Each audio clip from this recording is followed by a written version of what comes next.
ఈ రోజు మనం పీల్చే గాలి, మనం తినే తిండి ఎక్కడికక్కడ కలుషితం అయిపోయింది. ఈ తిండి తింటే ఈ రోజు మీ ఆరోగ్యం క్యాన్సర్ వస్తా ఉంది, అనేక సమస్యలు వస్తున్నాయి. అందుకే నేను పదే ముందు మన మైండ్ ని కంట్రోల్ చేయాలి.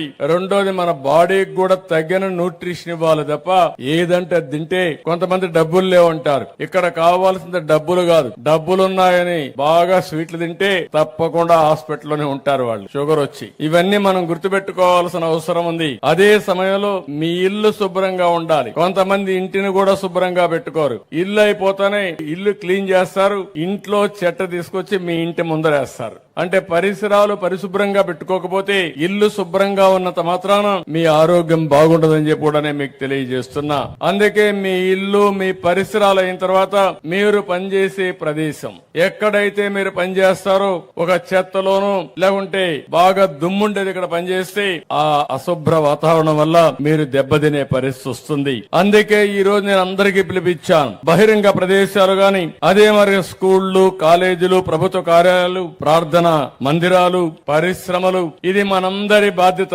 నేను ఐటీసీని అభినందిస్తున్నా. ఐటీసీ ఒక పేపర్ ఇండస్ట్రీ. ఈ రోజు ఒక పేపర్ ఇండస్ట్రీ ఐటీసీ రాష్ట్రం మొత్తం ఈ పేపర్ ని రీసైకిల్ చేయడానికి మీరు పాత పుస్తకాలు ఇస్తే కొత్త పుస్తకాలు మీకు ఇస్తున్నారు. మీరు ఆ పాత పుస్తకాలు గాని ఇంట్లో పారేస్తే అది వృధా అయ్యే పరిస్థితి వస్తుంది. ఈ రోజు దీని వల్ల రెండు విధాలుగా లాభం.